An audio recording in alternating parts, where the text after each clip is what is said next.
Welcome to 365 Christian Men, where every day we aim to inspire and encourage with real-life stories about men. February 27th, A.R. Bernard. Bernard left a 10-year career with a major New York bank and went into full-time ministry. After multiple adventures with God, Bernard and his wife Karen founded the Christian Cultural Center, which grew into a global platform for the gospel and is now the largest house of worship in New York City. It has more than 37,000 members. On this date, in 2017, Bernard was honored with a Lifetime Achievement Award by the Consulate General of Israel. If you value your family above your work, you will not regret the price you pay for success. I found the secret. I know exactly what women want, said Pastor A.R. Bernard, and the men in the meeting broke into applause. Then Bernard turned and wrote on the whiteboard, "They don't know." The men jumped to their feet, laughing and cheering louder. "Hold it, guys," Bernard interrupted. Then he wrote on the whiteboard, "They do know what they don't want," and the women stood to their feet, applauding.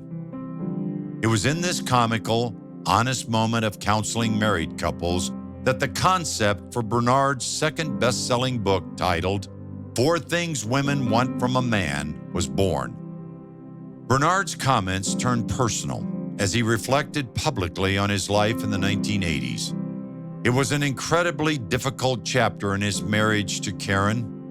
He shared when his wife needed him during a challenging pregnancy, he continued to travel doing ministry. While away from her, she miscarried twins. This deeply painful experience caused her to resent him over the next decade as he continued to put the opportunities of his speaking ministry ahead of her. He then shared that whether he was a pastor or not, they were headed for divorce. For a spiritual leader who had counseled tens of thousands of couples over the years in ministry, this moment was a wake-up call. She had every reason to walk away, he explained. After a decade of Bernard putting his work before family during his years as a banker, and another decade of her needs coming in second to the ministry opportunities, Bernard realized that it was time to man up and live up to what he had been teaching others. He vowed to do whatever it would take to turn things around, and she agreed to give their marriage the time it would need to heal. She hung in there, and things began to change, and the church began to explode, he said. Now, as Bernard spoke, everyone in the church, many in the congregation who were married couples, listened intently. Many were astonished at his comments, and others found comfort in learning that even the esteemed spiritual leaders, like the Bernards, had found their marriage relationship stretched to the breaking point.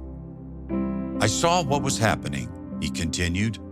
"I thought my wife began to resent the ministry, but she was really resenting me because I had made the ministry my mistress." Bernard recounted how shortly afterwards he was in a meeting at the Prestonwood Baptist Church in Dallas, and Dr. David Youngie Cho of South Korea was speaking. As if the moment had been scripted for Bernard, Dr. Cho shared with the congregation about a season of similar crisis in his marriage. A.R. Bernard was profoundly convicted. He cried out to God, and God answered. Bernard looked out across his own congregation now seated before him and related 2 corrections that God had spoke to him that night. First, that Jesus did not die for his ministry, that Jesus had died for him, and that if Bernard had allowed his calling to jeopardize his own walk with God, then he needed a priority check. Secondly, that if he would deepen his relationship with his wife, God would broaden his ministry.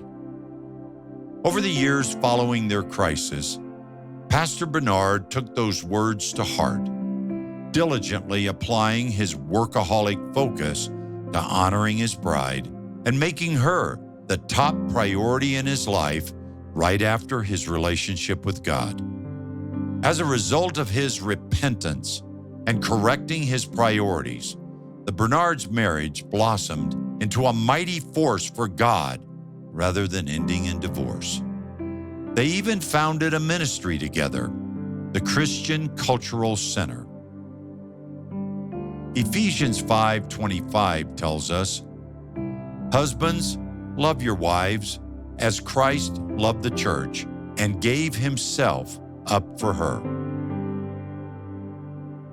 What are the priorities in your life?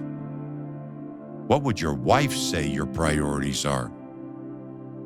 Like A.R. Bernard, do you need to repent and ask God to change your priorities and make your wife the top priority in your life right after your relationship with God? If you value your family above your work, you will not regret the price you pay for success.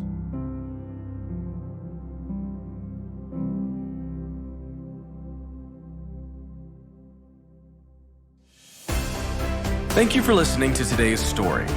Every day of the year, our hope is to inspire you with real-life stories of faithful men who have gone before us. Hebrews 12:1 says, "Therefore, since we are surrounded by so great a cloud of witnesses, let us lay aside every weight and the sin that so easily ensnares us. Let us run with endurance the race that is set before us."